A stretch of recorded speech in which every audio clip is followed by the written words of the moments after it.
Moinabad drugs కేసులో కీలక పరిణామం చోటు చేసుకుంది. ఈ కేసులో ప్రధాన నిందితులు పైలట్ రోహిత్ రెడ్డి, ఆయన సోదరుడు రితేష్ రెడ్డి, ఢిల్లీకి చెందిన వ్యాపార సమిత్ శర్మలకు 3 రోజుల పోలీస్ కస్టడీకి కోర్టు అనుమతిచ్చింది. ప్రస్తుతం చంచల్గూడ జైల్లో ఉన్న ముగ్గురిని పోలీసులు తమ కస్టడీలోకి తీసుకున్నారు. ప్రతిరోజు ఉదయం 6 గంటల తర్వాత మాత్రమే విచారించాలని, రాత్రి 7 గంటల తర్వాత విచారణ చేయకూడదని కోర్టు ఆదేశాలు జారీ చేసింది. ఇప్పటికే 7 నిందితుల నుంచి సేకరించిన సమాచారం ఆధారంగా పోలీసులు ఆయా అంశాలపై ముగ్గురిని ప్రశ్నించుతున్నారు. రైట్, ఇదే అంశానికి సంబంధించి పూర్తి డీటెయిల్స్ ని మా ప్రతినిధి అరుణ్ లైవ్ లో అందించడానికి సిద్ధంగా ఉన్నారు. అరుణ్. ఎస్ సువర్ణ, ఈ మొయినాబాద్ డ్రగ్స్ కేసుకు సంబంధించి అయితే ఈరోజు కీలక పరిణామం అయితే చోటు చేసుకుంది. నిన్న ఉప్పర్పల్లి కోర్టు ఇచ్చిన ఆదేశాల మేరకు ఈరోజు ఉదయం 6 గంటల నుంచి కూడా చెంచల్గూడలో రిమాండ్లో ఉన్నటువంటి ముగ్గురు మాజీ ఎమ్మెల్యే రోహిత్ రెడ్డి, అతని సోదరుడు రితేష్ రెడ్డి, అదేవిధంగా ఢిల్లీకి చెందినటువంటి వ్యాపారవేత్త నమిత్ శర్మ ముగ్గురిని కూడా ఈరోజు కస్టడీకి తీసుకుని విచారిస్తున్నారు. 3 రోజుల పాటు కూడా ఈ విచారణ అయితే కొనసాగుతుంది.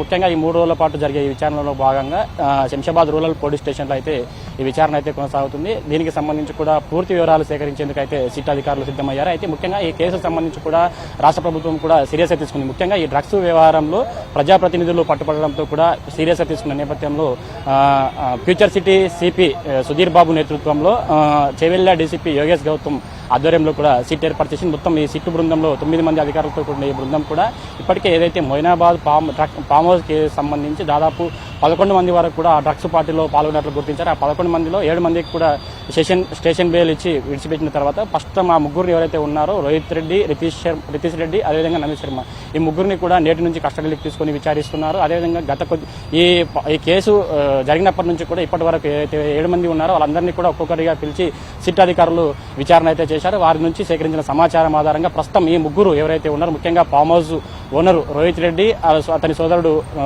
ముగ్గురికి సంబంధించి కూడా వివరాలు తెలుసుకునే అవకాశం అయితే కనిపిస్తుంది. ముఖ్యంగా ఈ డ్రగ్స్ వ్యవహారంలో ఏదైతే మొదట్లో ఈ కేసు ఎదుర్కొన్న సమయంలో కౌశిక్ రవి అనే వ్యక్తి ద్వారా బెంగళూరు నుంచి డ్రగ్స్ తీసుకొచ్చినట్లయితే పోలీసులను తప్పుదోవ పట్టించే ప్రయత్నం చేశారు. ఆ తప్పుదోవ పట్టించిన కౌశిక్ రవిని కూడా పూర్తిగా విచారణ చేసిన తర్వాత అతను డ్రగ్స్ తీసుకురాలేదని కూడా విచారణ తేలింది. అయితే ముఖ్యంగా సాఫ్ట్వేర్ ఇంజనీర్ గా అభిషేక్ సింగ్ ఎవరైతే ఉన్నారో ఆయన పూర్తిగా ఈ డ్రగ్స్ రోహిత్ రెడ్డికి చేరవేసినట్లు కూడా పూర్తిగా సమాచారం సేకరించారు. అయితే ముఖ్యంగా దాదాపు రోహిత్ రెడ్డి డ్రైవర్ శరత్, అదేవిధంగా అభిషేక్ సింగ్, ఈ ఇద్దరి మధ్య కూడా దాదాపు 23 సార్లు డ్రగ్స్ సరఫరా జరిగినట్లు కూడా గుర్తించారు. అదేవిధంగా ముఖ్యంగా సాఫ్ట్వేర్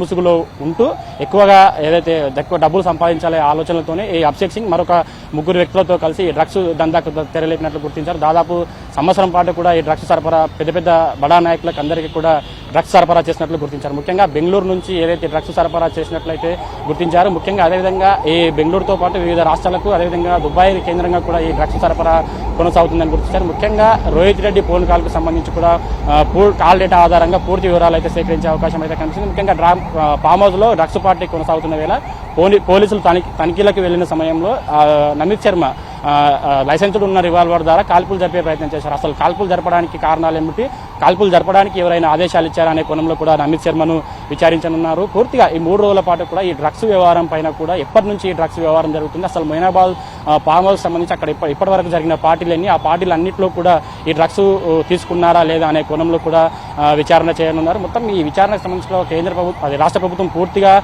ఎంతో ప్రతిష్టాత్మకంగా తీసుకున్న నేపథ్యంలో మాత్రం ఈ కేసుకు సంబంధించి కూడా పూర్తి వివరాలు ఈ 3 రోజుల పాటు ఈ ముగ్గురిని విచారించిన తర్వాత పూర్తి వివరాలు వెల్లడించే అవకాశం అయితే కనిపిస్తుంది. ఇప్పటికే ఆ 7 మంది ఎవరైతే ఉన్నారో వారందరినీ కూడా విచారించారు.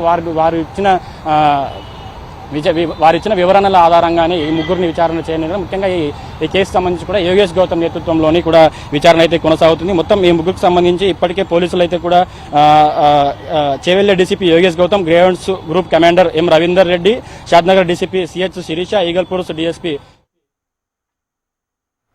Right, thank you for the updates, Arun.